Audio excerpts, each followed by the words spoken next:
तुलसीदास का जीवन परिचय। तुलसीदास का जीवन परिचय। गोस्वामी तुलसीदास का जन्म संवत 1554 अर्थात सन 1497 ही माना जाता है, परंतु तुलसीदास के जन्मतिथि तथा जन्म स्थान के विषय में विद्वानों के विभिन्न मत हैं।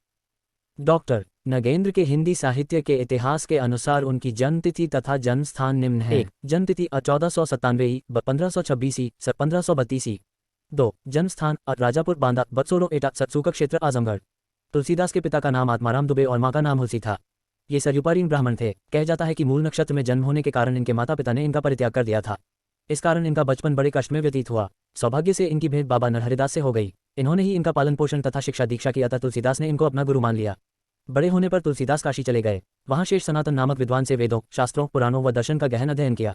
अध्ययन समाप्त करके ये अपन जन्मभूमि राजापुर ग्राम लौट आए। अपने ग्राम में रहते हुए दीनबंधु पाठक की सुंदर कन्या रत्नावली के साथ इनका विवाह हो गया। तुलसीदा ली गई। घर लौटने पर तुलसीदास ने जब अपनी पत्नी को नहीं पाया तो उसका वियोग सहन न कर सके और सीधे लगभग आधी रात के समय अपनी पत्नी के पास पहुंचे। पत्नी को उनका ये व्यवहार उचित नहीं लगा। उन्होंने तुलसी को फटकारा और कहा, लाज न आई आपको दौरे आए हो साथ। पत्नी की यह बात तुलसी के हृदय में ऐसी लगी कि उनका मन संसार से विमुख हो गया और वह सन्यासी होकर राम की भक्ति में लीन हो गए। उन्होंने संन्यास लेकर काशी, चित्रकूट और अयोध्या आदि तीर्थ स्थानों का भ्रमण किया। अब इनका जीवन तीर्थयात्रा, भजन, कीर्तन, सत्संग और रामकथा विवेचन में ही व्यतीत होता था। राम भक्ति और काव्य रचना में रत रहते हुए सन 1623 संवत 1680 में काशी के 80 घाट पर तुलसीदास जी का स्वर्गवास हो गया। तुलसीदास का साहित्यिक परिचय। तुलसी भक्ति काल की सगुन काव्यधारा की रामाश्रयी शाखा के प्रमुख एवं प्रतिनिधि कवि हैं। इन्होंने रामचरितमानस, विनय पत्रिका जैसे लगभग 12 उत्कृष्ट ग्रंथों की रचना करके हिंदी साहित्य की जो अभिवृद्धि की है वह अन्य किसी कवि ने नहीं की। इनका रामचरितमानस हिंदी साहित्य का ही नहीं अपितु विश्व साहित्य का श्रेष्ठतम ग्रंथ है। इसी एकमात्र ग्रंथ के आधार पर तुलसीदास की गणना विश्व साहित्य की महान विभूतियों में की जा सकती है।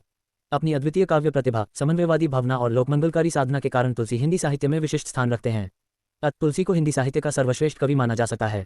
तुलसीदास की प्रमुख रचनाएं। तुलसी ने लगभग 12 ग्रंथों की रचना की है।